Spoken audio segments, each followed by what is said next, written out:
Majelis Sidang Etik Polri telah menjatuhkan sanksi kepada Kompol Kosmas dan Bribka Rohman, anggota BRIMOB yang terlibat dalam kasus tewasnya pengemudi ojol Afan Kurniawan pada 28 Agustus lalu.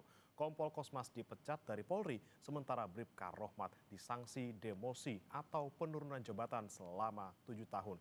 Apakah ini kemudian keputusan yang tepat dan adil bagi keluarga korban? Kita akan bahas bersama dengan pengamat kepolisian ISES, Bambang Rukminto, kemudian Anton Carlian, mantan Kapolda Jawa Barat, dan juga Dimas Bagus, koordinator Kontras. Selamat pagi, Bapak-Bapak.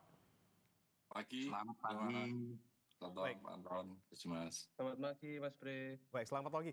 Saya mau ke Pak Bambang dulu. Pak Bambang, ini sesuai dengan mungkin prediksi Anda kemarin gitu ya, akan dikasih sanksinya Bribka Rohmat ini lebih ringan dibandingkan Kompol Kosmas gitu, karena Kompol Kosmas ini dalam tanda kutip ini mengontrol Bribka Rohmat saat kejadian. Sudah tepatkah keputusan kemarin? Ya, kalau kita melihat memang sangat jauh sekali ya antara hukuman dari Kosmas dan Rohmat ini gitu. Yang satu sanksi berat PTDH, yang kemudian Rohmat hanya demosi 7 tahun, meskipun 7 tahun ini sampai sampai masa pensiun, tentu ini lebih ringan dibandingkan Kosmas. Eh, ini tentu akan menjadi perdebatan dan polemik juga di internal kepolisian karena ketidaktepatan sanksi pada mereka yang melakukan pelanggaran ini tentu akan bisa mengurangi spirit anggota yang sedang melaksanakan tugasnya seperti itu. Memang ada hubungan hierarki antara Kosmas dan Rohmat. Tapi bagaimanapun juga Rohmat ini adalah pelaku utama dalam insiden tersebut. Makanya memang dalam sidang kode etik itu perlu dipikirkan alternatif sanksi. Jangan hanya sekedar sanksi berat PTDH, kemudian sanksi sedang demosi, tapi alternatif lain. Karena Oke. sidang kode etik itu etik profesi, ini terkait dengan profesi. Artinya bisa saja ada sanksi pemberhentian dengan hormat atau pemberhentian dari profesi Polri. Artinya ketika berhenti dari profesi Polri, dia bisa dilimpahkan menjadi PNS biasa seperti itu, Bung Bre. Oke, jadi memang sebenarnya butuh ada hukuman di tengah-tengah gitu ya antara demosi dan juga PTDH, karena kalau kita lihat mungkin pelaku Bribka Rohmat ini juga sebenarnya tidak seringan itu dalam tanda kutip ininya ya, pelanggarannya. Benar, benar. Oke, tapi kalau untuk dengan 5 yang lainnya, Pak Bambang, mungkinkah memang nanti sanksinya demosi ini karena mereka kan masuknya pelanggaran sedang seperti itu? Malah kelima yang lainnya bisa jadi akan menjadi pelanggaran ringan karena hanya numpang saja di dalam kendaraan rantis itu, mereka tidak bukan memiliki keputusan untuk Oke. melajukan kendaraannya seperti Bribka Rohmat atau memberikan perintah karena lima lainnya kan adalah anggota. Jadi kemungkinan mereka mendapatkan sanksi ringan itu sangat sangat besar seperti itu. Memang sidang kode etik ini harus membuka alternatif yang terpenting terkait dengan insiden karena penghilangan nyawa itu adalah proses pidana yang juga harus dilakukan bagi mereka itu seperti itu. Oke, proses pidana berarti setelah ini harus diproses juga untuk kelimanya gitu ya. Kemudian saya mau ke Mas Dimas Bagus dulu. Mas Dimas, Anda menanggapi kemarin bagaimana keputusan dengan Bribka Rohmat dan juga Kompol Kosmas? Oke, terima kasih Mas Bre, selamat pagi. Jadi kalau kita lihat begitu ya, rentetan peristiwa yang kemudian mengakibatkan Afan Kurniawan dan juga 9 orang yang meninggal begitu ya, sekarang semua mata masyarakat tertuju ke kepolisian gitu ya, baik dalam konteks kepolisian yang masih melakukan sejumlah penangkapan, dan juga pengembangan terhadap kasus-kasus yang berkaitan dengan tindakan anarkisme selama aksi, maupun juga berkaitan dengan tindakan tegas yang harusnya juga dilakukan oleh kepolisian terhadap 7 orang pelaku pelindasan Afan Kurniawan begitu ya. Kalau saya melihat kemarin saya coba cermati begitu ya, sidang etik yang terjadi kepada Bribka Rohmat begitu ya.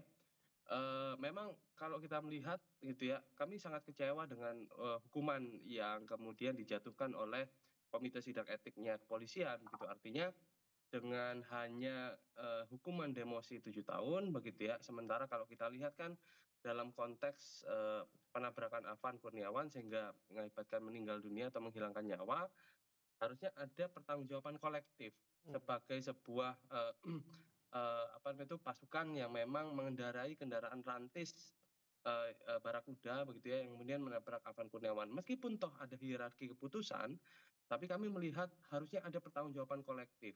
Tidak hanya kemudian dihukum berat komandan yang memang memiliki tupoksi untuk mengendalikan keputusan, tapi secara bersama-sama begitu ya, semua anggota yang berada di dalam mobil rantis barakuda gitu ya, itu juga sebenarnya juga bisa menyaksikan bagaimana menyaksikan dan bertanggung jawab gitu ya terhadap tindakan-tindakan yang diambil, keputusan yang diambil, dan juga kemudian harusnya ini juga bisa jadi pertimbangan untuk memberikan hukuman seberat-beratnya, tidak cuma hanya dalam konteks sanksi etik gitu ya, sanksi etik yang berat seperti PTDH, Hmm. tapi menurut kami juga bisa didorong menjadi hukuman yang sifatnya pidana.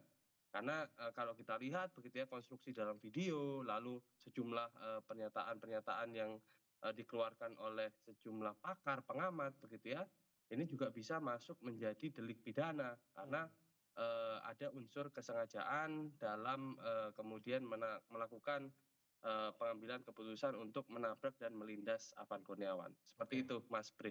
Baik, pidana yang harus juga dicermati gitu ya. Kemudian saya mau ke Pak Anton. Pak Anton sebagai Kapolda Jawa Barat 2016-2017, ini kita melihat ada hierarki di dalam kasus kematian Afan Kurniawan gitu ya. Pak Anton, kita lihat mungkin kronologinya adalah kompol Kosmas ini kemudian mengendalikan Bribka Rohmat, sehingga kemudian Bribka Rohmat ya mau tidak mau dalam tanda kutip gitu menabrak Afan Kurniawan. Anda melihatnya seperti apa? Benarkah harus ada pertanggungjawaban kolektif juga dari semuanya, tidak hanya kepada kompol Kosmas? Ya memang di dalam teori kode etik maupun teori pidana, yang paling utama itu dari sebuah penegakan hukum itu kan hukum yang berkeadilan.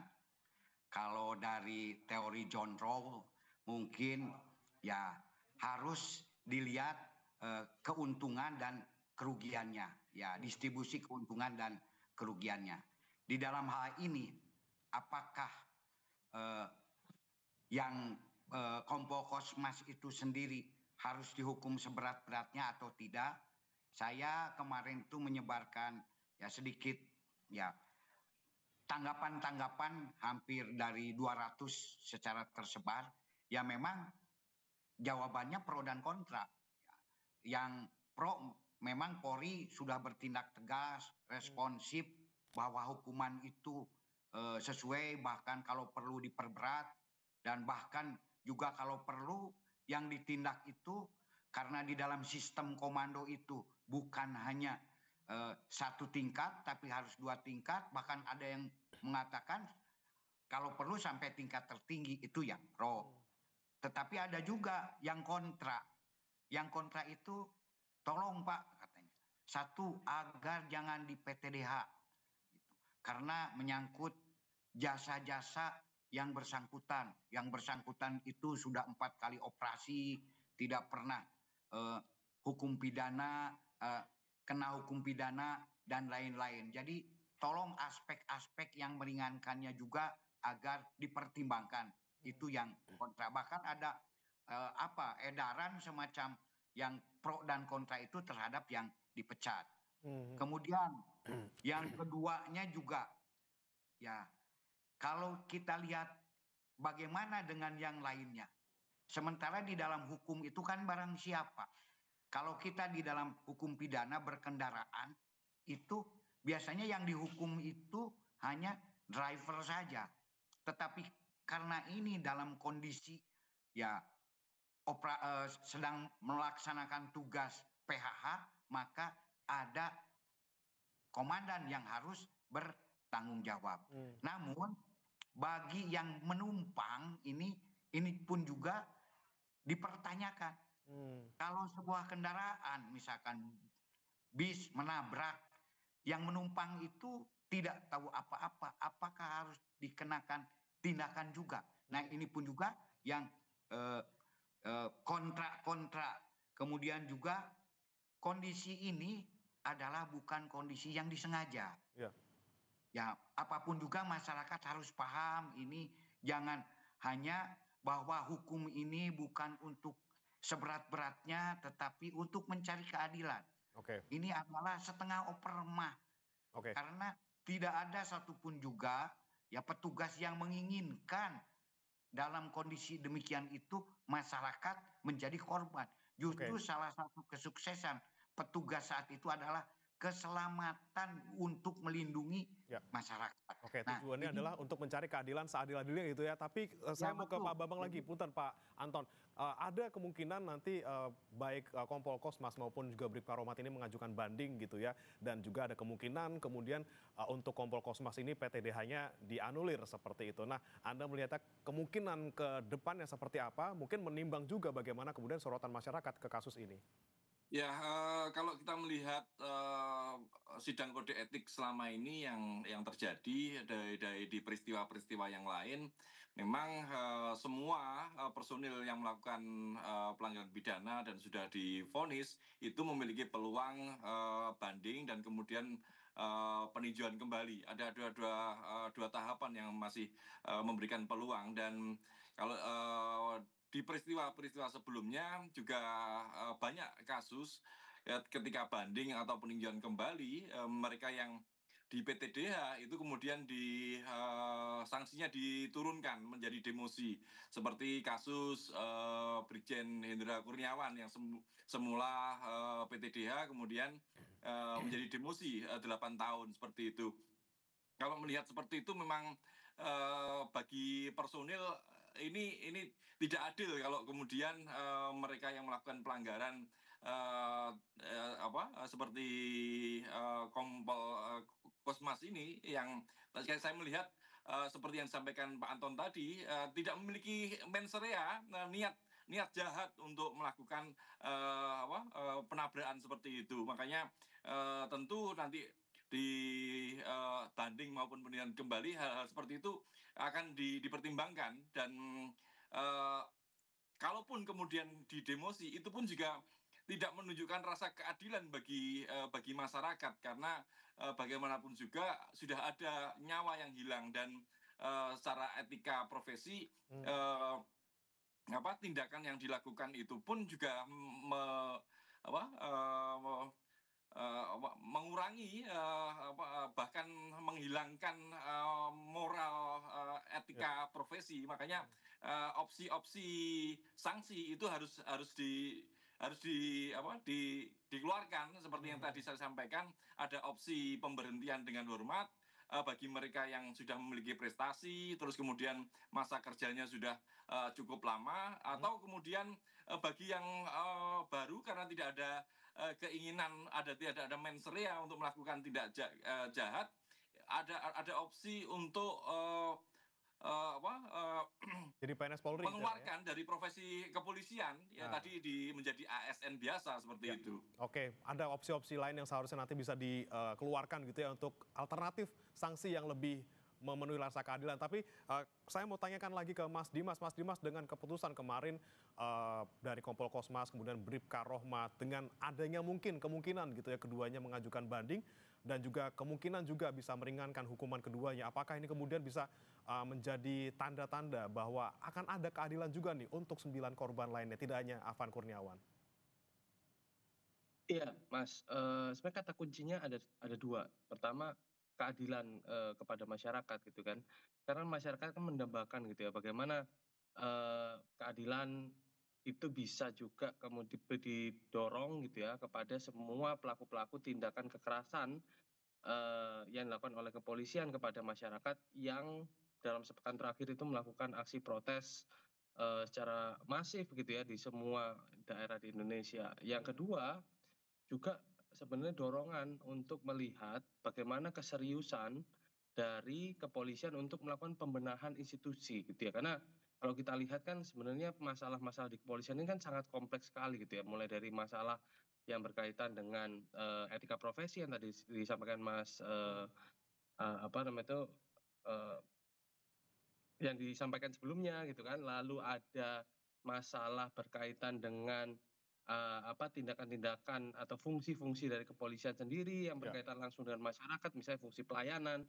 fungsi yang mengayomi dan juga fungsi perlindungan perlindungan dan lain sebagainya, itu juga hari ini masyarakat banyak sekali menyoroti itu. Nah, dengan kemudian ada itikat dari kepolisian untuk dapat memberikan efek deteren atau efek jera gitu ya, tidak hanya kemudian hanya di level yang sifatnya etik, tapi juga bisa mendorong menjadi upaya-upaya atau tindakan-tindakan yang mengarah pada pemeriksaan di level pidana. Nah, itu juga bisa menjadi satu sinyalmen bahwa ada itikat dari kepolisian untuk berbenah. Saya Oke. sepakat dengan apa yang tadi disampaikan Pak Anton begitu ya, bahwa memang ada proses-proses yang harus diperhatikan. Tapi lagi-lagi kita berbicara soal tuntutan masyarakat hari ini. Ya. Masyarakat banyak, apalagi kemarin ada sejumlah perwakilan dari kawan-kawan yang menyerahkan tuntutan bahwa di salah satu poinnya adalah juga berkenaan dengan tuntutan untuk mendorong supaya ada penindakan pemberhentian kepada semua kepolisian, Ya. anggota kepolisian melakukan kekerasan selama masa aksi kepada Oke. masyarakat begitu ya. Nah, ini yang juga harus menjadi perhatian lebih bahwa ada tuntutan masyarakat. Di sisi lain, Oke. tidak cuma kemudian berkaitan dengan citra kelembagaan saja, tapi Ini. juga bagaimana secara long term, secara long game gitu ya, secara jangka panjang, kepolisian juga bisa menjamin bahwa setiap anggotanya yang melakukan tindak kekerasan pada masyarakat yang jauh dari etika kemasyarakatan, Oke. itu juga harus menjadi perhatian dari kepolisian untuk melakukan tindakan tegas dan juga punya efek-efek Oke. jerah. Oke, penindakan pidana ini yang kita tunggu untuk melihat apakah nanti bisa menjadi pembuka keadilan untuk 9 korban lainnya dan juga bagaimana kemudian selama ini kita menilai apa yang dilakukan oleh aparat kepolisian ketika menangani aksi demo, kemudian disebut banyak sekali yang represif, kemudian bahkan sampai timbul korban, bahkan ada orang yang masih hilang sampai sekarang. Kita akan bahas selengkapnya saudara usai jeda berikut. Tetap di Sapa Indonesia Pagi.